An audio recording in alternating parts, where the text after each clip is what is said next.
Hey guys, welcome back to DevSpot. This week, we're going to continue our series on questioning your game, which is really just a series on questions you should ask while you're in the design process about your game, or some questions that might help you round out some aspects of your game. Now this week, we're going to be talking about who am I? The player. Before we get into that, remember to hit that like button if you like this video or this concept, and if you're new here, think about subscribing and joining the Discord community. We've got a lot of weird dudes over there that would really enjoy talking to you. But now, let's talk about who am I. But before going into this is intentionally left open-ended, so that way I don't steer you one direction or another. This is just some questions that are meant to open your mind to, wow, I didn't think about that about my character, or I never really thought about it that way. It's also important to mention that not all games need to answer every question here. These are designed to get you thinking about your character in a more 3D and immersive way. With most games, developers trying to tell a story. And a good story needs characters in it, right? So how do we make good characters? What are some good components to go to a well-rounded and believable character? And some games, such as simple puzzle games, may not need this. They can certainly incorporate it. Any game can incorporate this stuff, but not all of them need it, so keep that in mind. Now, unfortunately, this is something that tends to be overlooked in many games. And this, I think, is in part to most modern AAA games, just let you assume that you're taking over somebody somewhere, and that person is probably you. Which is okay, but I think it's kind of a cop-out. When I play a game, I want to know who I am assuming. What role am I playing? What is my character? What is his backstory? And a lot of this probably comes from me playing a lot of D&D or watching a lot of D&D videos, so maybe that's just too much bleeding over. But an example I want to bring up is take Assassin's Creed. Now, alright, some of the games may not be super well done and the premise is pretty meta, but they usually handle these questions pretty well.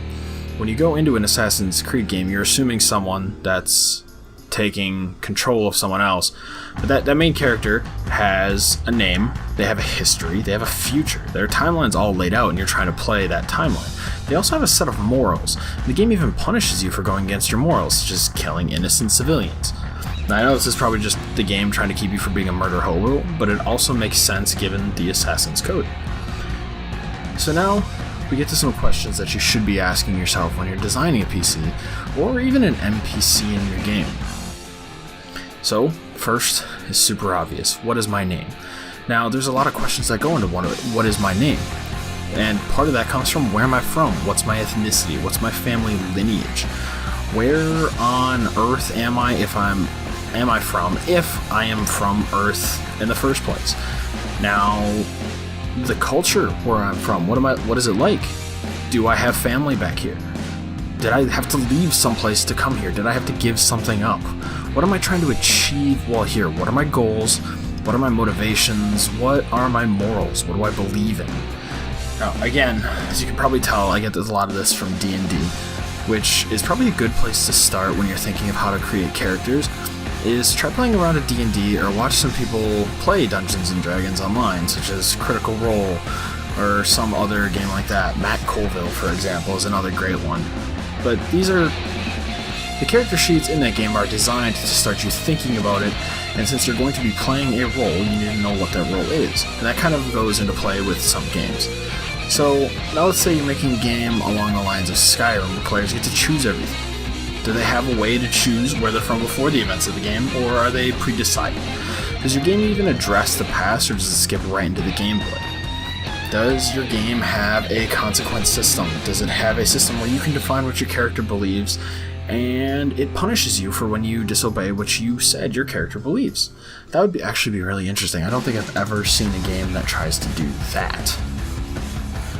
So, again, like I was saying, there are several types of games where a player's past does not need to be addressed, or it just wouldn't be appropriate for players, / they wouldn't really care, such as some of the funnier or sillier games, or simple puzzle games, but all of those games can't have this. I've seen puzzle games with fantastic stories, I've seen platformers with incredibly immersive stories, and great characters. So just because you're making a super simple game doesn't necessarily mean that your characters have to be super simple or your story has to be incredibly simple. You can make it as complicated as you want, and you can make it as lifelike as you want, and these are just steps to help make it more lifelike. Some things that also help your character, or you flesh out who your character is to the gamer, is have internal dialogue and external dialogue. That's a way for both the player to get a feel for how your character thinks and how he acts to the outside world. He or she or whatever, could be a lizard as a main character. I really don't care. All these things apply to that. So, I know this one is short and these videos tend to be short, but I'm just trying to get to the point with these videos. So if you like them, hit that like button and let me know down below what you think about this.